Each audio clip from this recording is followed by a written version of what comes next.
आता पेट्रोलचा खर्च विसरा, घरी आणा इलेक्ट्रिक स्टायलिस्ट इलेक्ट्रिक गाडी। 100% भारतीय बनावटीची इलेक्ट्रिक्स ईव्ही इलेक्ट्रिक गाडी आता उपलब्ध।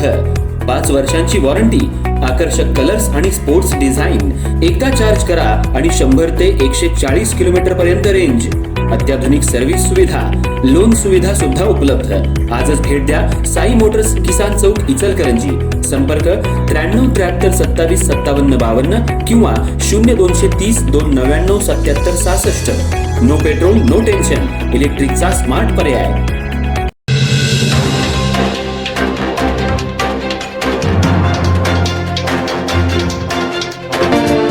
इचलकरंजी जवळच्या खोतवाडीत बनावट मावा कारखान्यावर धाड, 19 लाखांचा मुद्देमाल जप्त, 5 जण ताब्यात। इचलकरंजी शहरालगतच्या खोतवाडी इथं अयोध्यानगर परिसरात सुरू असलेल्या बनावट कच्चा मावा तयार करणाऱ्या कारखान्यावर शहापूर पोलिसांनी अन्न सुरक्षा विभागाच्या पथकासह संयुक्त कारवाई करत सुमारे 19 लाख रुपयांचा मुद्देमाल जप्त केलाय।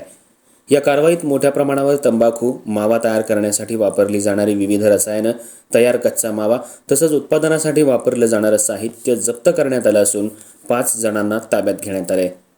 इचलकरंजी शहरासह परिसरात मावा आणि गुटख्याची मोठ्या प्रमाणावर विक्री होत असल्याच्या पार्श्वभूमीवर शहापूर पोलिसांनी मोठी कारवाई केली आहे।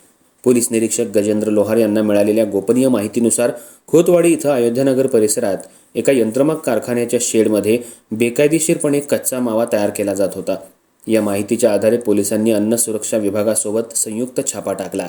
छाप्यादरम्यान कारखान्यात तंबाखूमध्ये विविध रसायनं मिसळून कच्चा मावा तयार करण्याची प्रक्रिया सुरू असल्याचं उघड झालं। या ठिकाणी तंबाखूची पोती, केमिकलचे बॅरेल, तयार कच्चा मावा, पॅकिंगसाठीचं साहित्य तसंच मावा तयार करण्यासाठी वापरली जाणारी 9 प्रकारची रसायनं जप्त करण्यात आली। यात एकूण सुमारे 19 लाख रुपयांचा मुद्देमाल पोलिसांनी ताब्यात घेतला। कारखान्यातील उग्र रासायनिक वासामुळे कारवाई दरम्यान उपस्थित अधिकारी आणि कर्मचाऱ्यांना काहीसा त्रास झाला।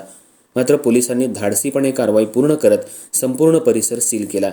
अन्न सुरक्षा विभागाच्या अधिकाऱ्यांनी रसायनं आणि माव्याचे नमुने तपासणीसाठी जप्त केले असून अहवालासाठी प्रयोगशाळेत पाठवण्यात येणार आहे। या प्रकरणात विनायक मोटाने राहणार अयोध्यानगर खोतवाडी, अविनाश कोळेकर, पुनाराम नाईक, मुळाराम नाईक आणि गोपाल नाईक या 5 जणांना शहापूर पोलिसांनी ताब्यात घेतलं असून त्यांच्याविरुद्ध गुन्हा दाखल करण्याची प्रक्रिया सुरू आहे।